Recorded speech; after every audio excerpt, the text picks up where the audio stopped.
Tá. Pessoal, vamos terminar então os recursos. Eu vou falar agora sobre os embargos de divergência, tá?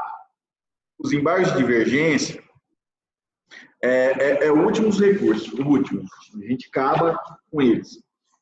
Lembrando lá do 942, né? Nossa, nós 942 não, do 995. Cadê? 994. Cadê o desgrama? É o 994. Que fala lá dos recursos cabíveis, né? São cabíveis os seguintes recursos, tá? A gente veio seguindo aquela sequência, e aí o nono é os embargos de divergência. Então, agora a gente encerra todos os recursos aí em espécie previstos no CPC, tá? Bom, os embargos de divergência, a primeira informação extremamente relevante é que ele tem como característica também, ele é um recurso do gênero recurso extraordinário. Tá? Então, veja, lá atrás, quando nós vimos aquela classificação entre recursos ordinários e extraordinários, eu falei para vocês que os recursos extraordinários, o objeto imediato de estudo, o foco principal está no direito objetivo, tanto que o recurso especial e o recurso extraordinário são espécies do gênero recurso extraordinário. Os embargos de divergência também, tá? Então ele se insere dentro dessa classificação de recurso extraordinário. Tá? Até porque o objetivo imediato desse recurso é uniformizar a jurisprudência do STF e do STJ. Então, presta atenção. Os embargos de divergência, veja o que o nome diz. Embargos de divergência. Tá? É um recurso previsto justamente porque há uma divergência entre as turmas do Supremo e do STJ. A ideia desse recurso, o objetivo imediato, o foco, o ataque, vamos dizer assim, é justamente uniformizar essa jurisprudência, tá? Acabando assim com a divergência interna entre as turmas desse mesmo tribunal. Tá? Então é um recurso extraordinário, porque o objetivo imediato é o direito objetivo. Aqui, mais especificamente, é uniformizar o entendimento divergente que se tem entre as turmas do Supremo e do STJ. Tá? Veja, esse dever de uniformização, isso é um dever legal, isso é importante perceber. Tá? Se a gente pegar o 926 do Código, o artigo 926, ele vem dizer lá que os tribunais têm que ter uma jurisprudência uniforme. Tá? Uniforme. Os tribunais devem uniformizar a sua jurisprudência. Ou seja, os tribunais eles têm que ter um entendimento retilíneo, uniforme. Pô, como é que o mesmo tribunal decide mesmas situações de maneira diferente? Isso gera insegurança. Então, os embargos, ele vem nesse sentido. Eu vou uniformizar a jurisprudência, mantê-la naturalmente estável, íntegra e coerente, está dentro dos deveres do artigo 926, e a partir do momento em que eu acabo com a divergência, eu pacifico um tema, consequentemente, essa uniformidade me gera uma maior segurança. Tá? Então, os embargos de divergência, ele vem nesse sentido. Tá bom? O fundamental dos embargos de divergência, que estão aí no artigo 1043 e 1044, é também compreender as suas hipóteses de cabimento. Tá? É entender aí as suas hipóteses de cabimento. Tá? Então, vamos ler aí o artigo 1043 do Código. Ele diz lá, abre aspas, é embargável o acórdão de órgão fracionário. Veja, eu chamo a atenção aí de vocês de duas informações extremamente importantes dessa redaçãozinha. Ele diz lá, ó, é embargável o acórdão de órgão fracionário. Quando eu falo de acórdão, estou falando de decisão colegiada. Decisão colegiada. Logo, não cabe embargos de divergência de decisão monocrática.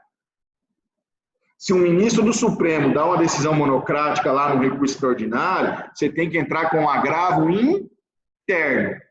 Aí vai para o colegiado.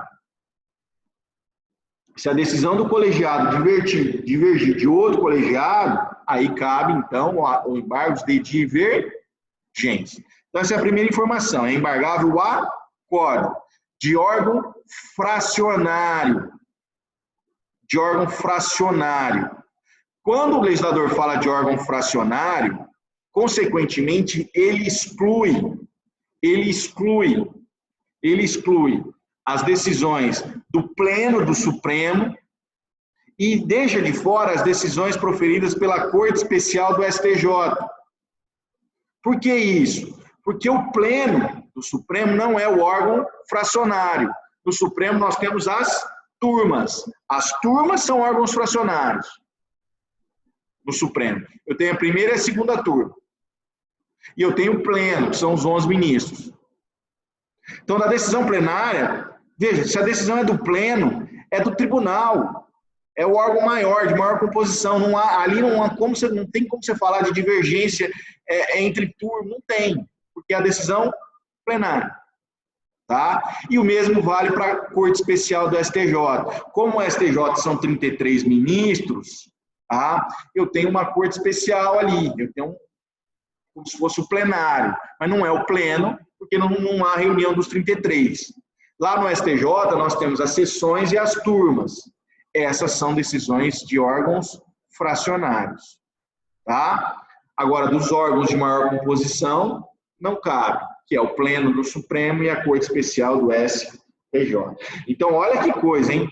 Só dessa redaçãozinha aí, é embargável o acórdão de órgão fracionário, a gente já entende que não cabe de decisão monocrática, e a gente já também consegue entender que não cabe do Pleno do Supremo e não cabe os embargos de divergência da Corte Especial do STJ.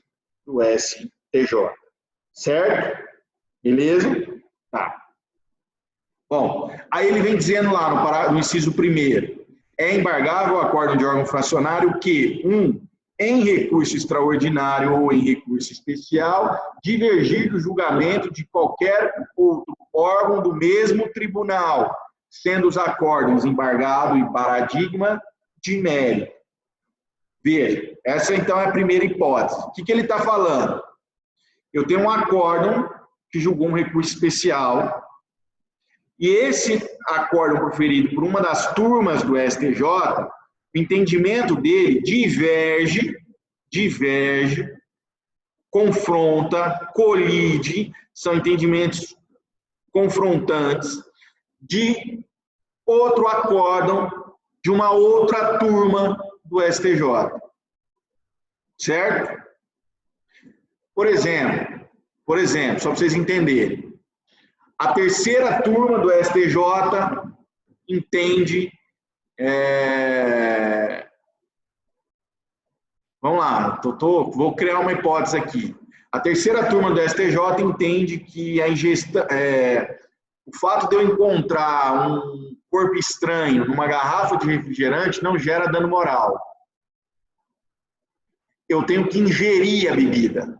Vamos imaginar isso. Então, para ter o dano moral, a terceira turma entende que tem que haver a ingestão. A quarta turma fala, não precisa ingerir. Basta que encontre. Perceberam? Veja, eu tenho duas turmas do STJ divergindo sobre uma questão de mérito. Se há dano moral no fato de encontrar ou não um corpo estranho numa garrafa de refrigerante. Veja, as decisões não são uniformes. Uma entende que tem que haver a ingestão, a outra entende que não precisa haver ingestão. Os entendimentos são divergentes. Nessa hipótese, qual o recurso cabível quando o STJ julgar por uma de suas turmas? É possível manejar o embargos de divergência. Certo? Entenderam? Então, essa é a primeira hipótese. Tá? É embargável o acórdão de órgão fracionário que, em recurso extraordinário ou especial, divergir do julgamento de qualquer outro órgão do mesmo tribunal, sendo os acórdãos embargado e paradigma de mérito. Tá bom? Beleza? Entenderam essa hipótese? Quando ele fala de mérito, ele fala aí, só para vocês perceberem, sendo os acórdãos embargado e paradigma de mérito. O que é o acórdão embargado? é o que é objeto dos embargos. É o acórdão recorrido. Eu estou embargando desse acórdão, que julgou o meu caso. Então, esse é o acórdão embargado. Qual que é o paradigma? O paradigma é o acórdão da outra turma que divergiu do julgamento do meu caso. Então, eu tenho o embargado e o paradigma. Porque eu tenho que fazer o confronto entre eles. Certo? Eu tenho que demonstrar que o acórdão recorrido, o acórdão embargado, diverge do paradigma, do paradigmático, do que estou usando para dizer, ó, em outro caso igual a esse, a outra turma do STJ decidiu diferente. Então, a gente precisa o quê? Para esses casos iguais, ter um posicionamento uniforme. Certo? Então, essa é a primeira hipótese. Tá? Essa é a primeira hipótese. Acórdão de mérito aí. Tá bom? Veja, tem algumas súmulas do STJ que eu preciso falar para vocês. A primeira delas é a súmula 315. A súmula 315 do STJ diz que não cabem embargos de divergência no âmbito do agravo do instrumento que não admite recurso especial. Veja, esse agravo do instrumento aqui, na verdade, é o agravo do 1042, tá? É que essa súmula é antiga, ela não é no Código Novo. Ele está falando aí, não cabe embargos de divergência no âmbito do agravo do instrumento que não admite recurso especial. Se ele não admitiu recurso especial, ele não julgou o mérito do recurso especial. E veja, o inciso primeiro só fala quando o acórdão embargado e paradigma foram acórdão de mérito, ou seja, que tenha julgado o mérito recursal. Se eu não admitir o recurso, eu não julguei o mérito. Logo, não cabe embargos de divergência, tá? De divergência. Veja que a súmula 316, que é a outra que eu queria falar, o raciocínio é o mesmo. Tá? Essa súmula fala o seguinte: cabe embargos de divergência contra acórdão que, em agravo regimental, decide recurso especial. Então, teve uma decisão monocrática, ela foi objeto de agravo regimental, julgou esse agravo regimental e julgou o mérito do recurso especial. Aí eu estou diante de uma decisão de mérito. Ora, se é decisão de mérito, se eu tenho uma outra decisão de mérito que diverge da que foi objeto de julgamento, cabe, então, os embargos de divergência. Tá? De divergência. Beleza? Então, essa é a primeira situação. Eu chamo a atenção ainda de vocês,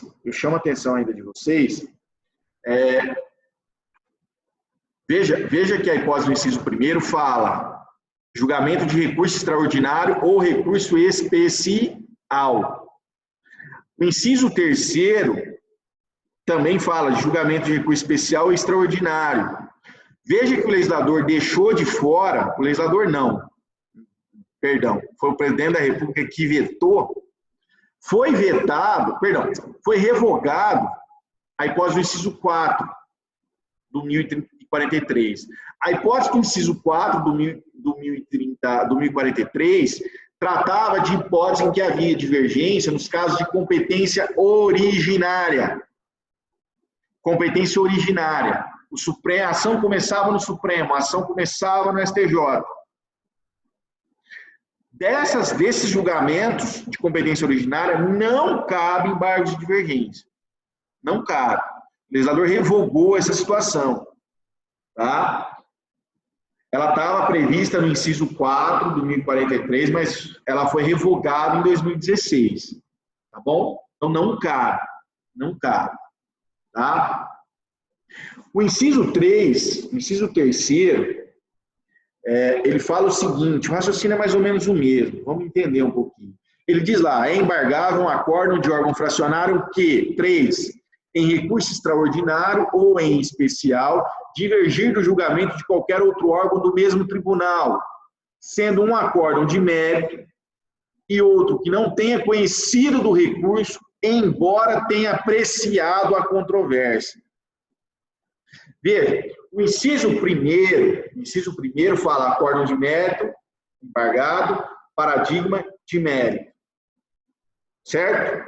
O terceiro vem dizer, acórdão de mérito, o paradigma não é de mérito, ou seja, não houve admissão do recurso, mas para não admitir esse recurso, o Tribunal Superior ingressou no mérito.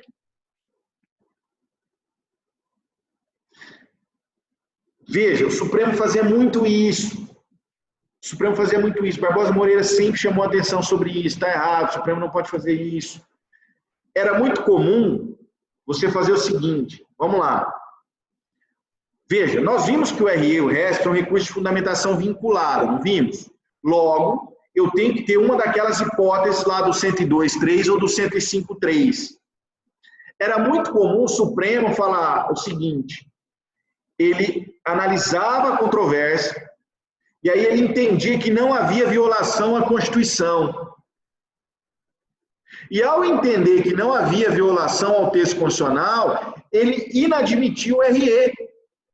Mas, na verdade, ele julgou o RE, porque ele entendeu que não teve violação ao texto constitucional. Se não teve violação ao texto constitucional, isso não é hipótese de inadmitir o recurso, é hipótese de negar provimento.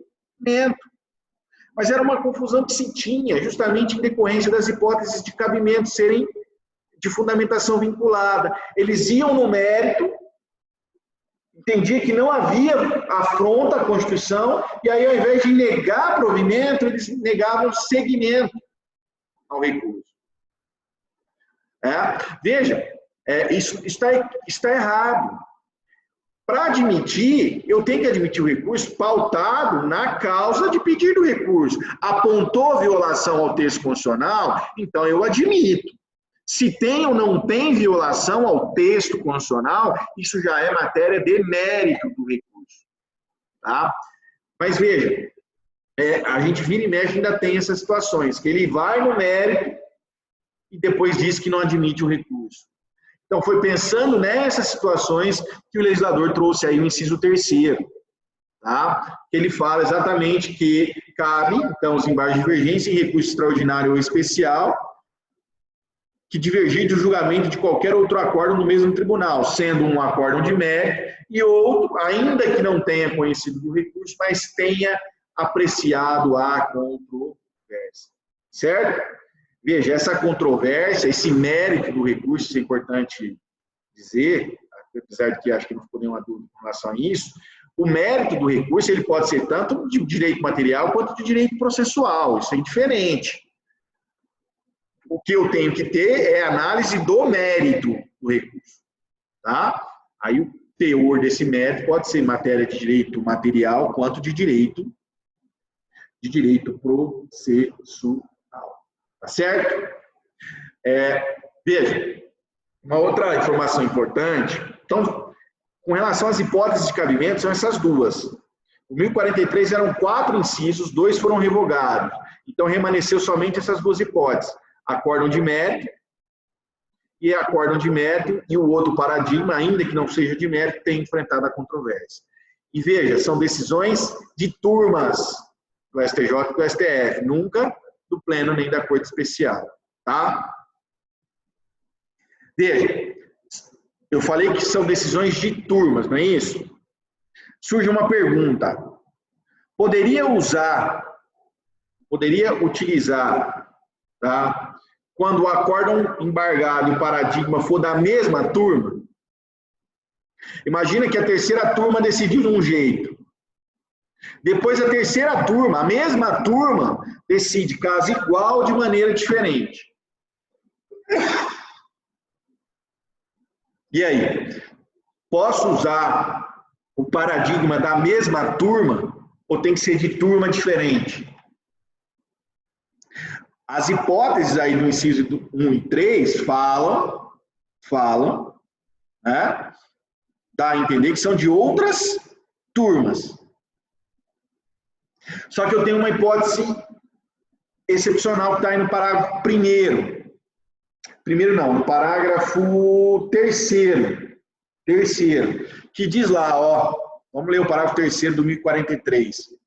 Cabem embargos de divergência quando o acórdão paradigma, o que eu vou utilizar tá, for da mesma turma que proferiu o acordo embargado.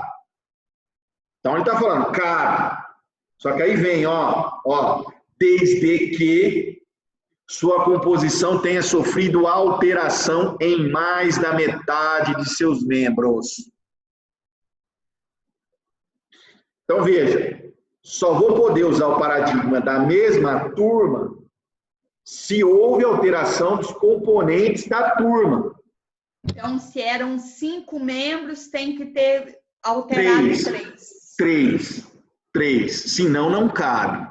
No Supremo é desse jeito, não é? São 5 em cada turma. Tá? Se houve alteração de 3, dá para usar o acórdão da mesma turma. O acórdão embargado e o paradigma da mesma turma.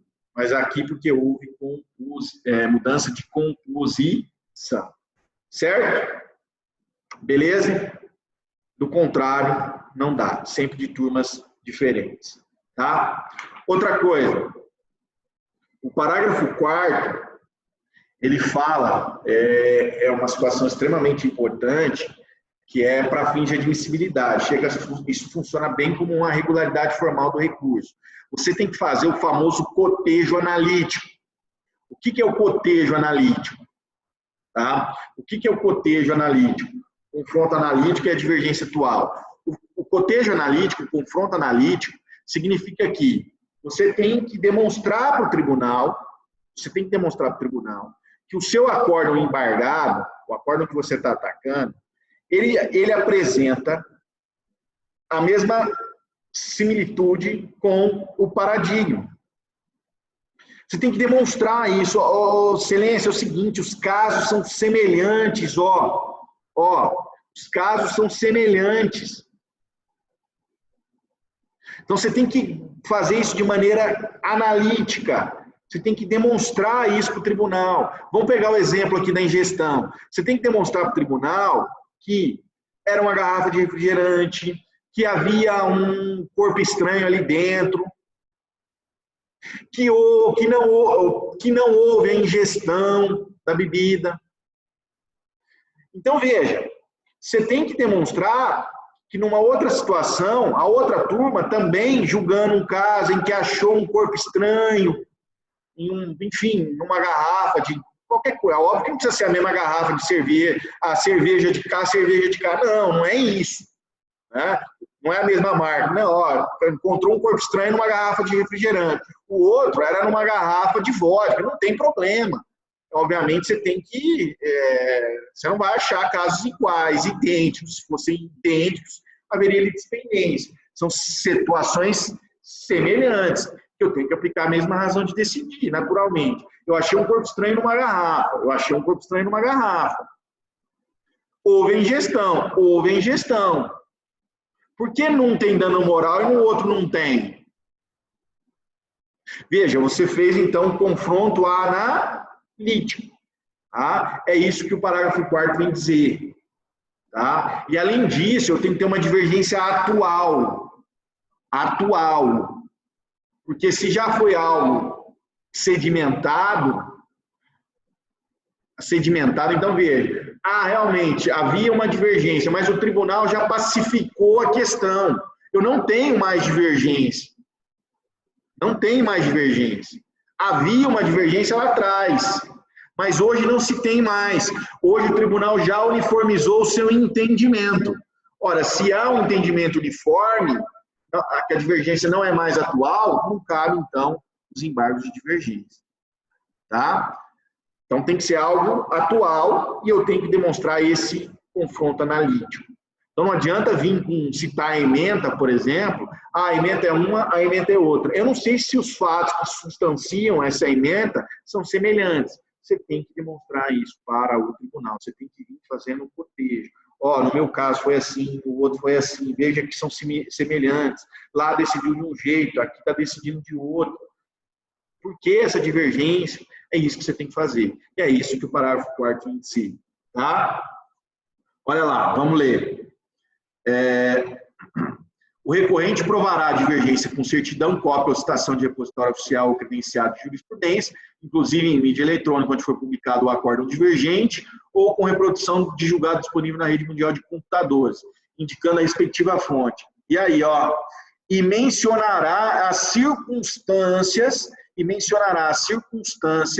identificam ou assemelham os casos confrontados. Você tem que, então, demonstrar, fazer esse confronto, apontar isso para o tribunal. Certo? Beleza?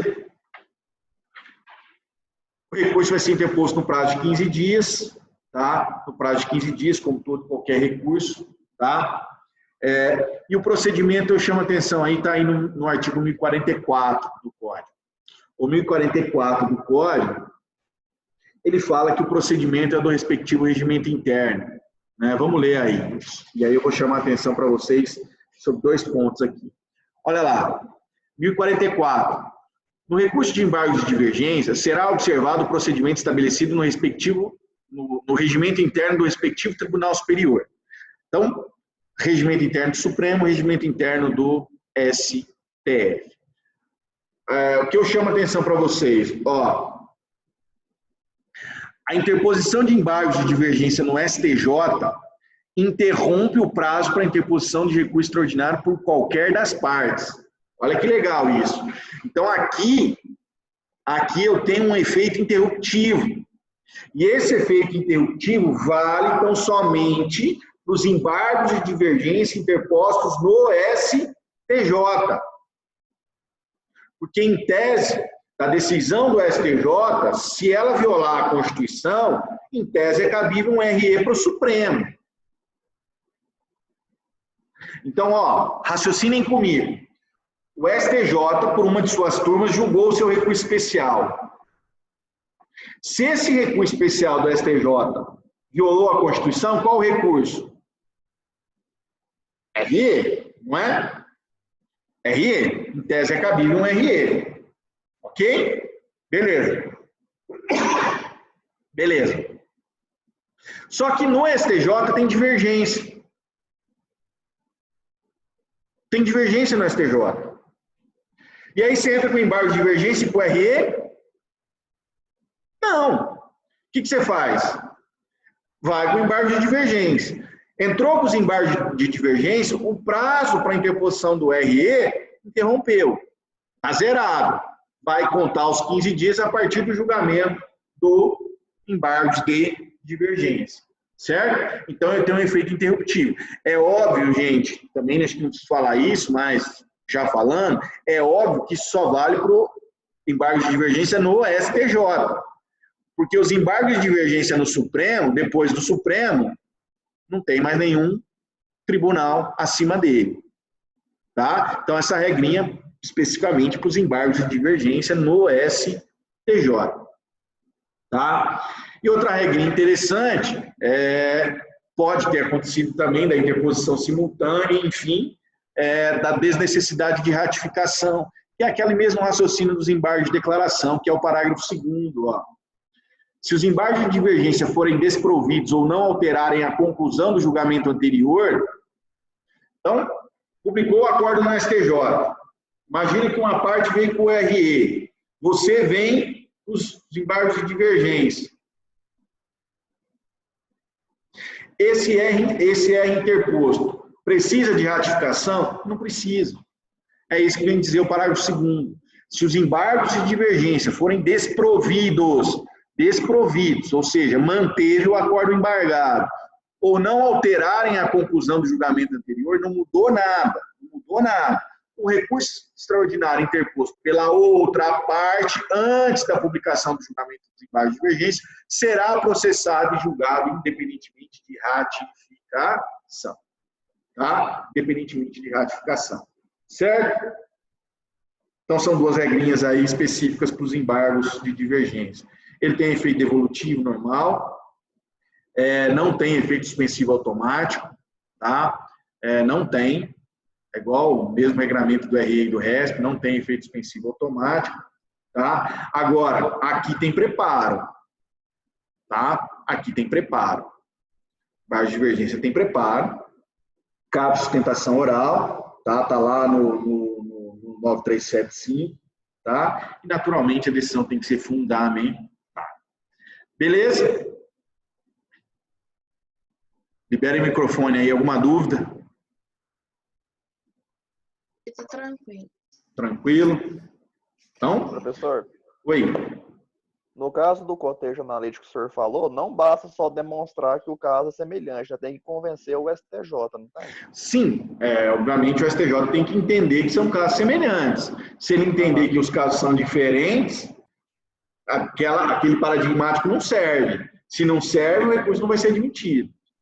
Agora, se você não fizer o cotejo, ele não vai nem admitir o seu recurso por falta de um pressuposto de admissibilidade, que é a regularidade. Certo? Não fez o cotejo, citou as duas emendas lá como se fossem semelhantes. Ele vai olhar para você e falar, você não fez o cotejo analítico, não admite seu recurso. Você não preencheu um dos pressupostos de admissibilidade. Se são ou se não são semelhantes, aí é outros 500. Uhum. Aí já entra no próprio mérito do recurso. Tá bom? Certinho. Beleza? Beleza, gente? Eu vou fechar aqui, então, e aí eu vou falar na próximo link aí para vocês um pouquinho sobre precedentes. Tá bom? Já mando o link para vocês. Tá? Oi. Tchau, tchau. Até daqui a pouquinho. Oi? Só um pedacinho, né? É rapidinho. É rápido. Então tá. Tá bom? Valeu. Beleza.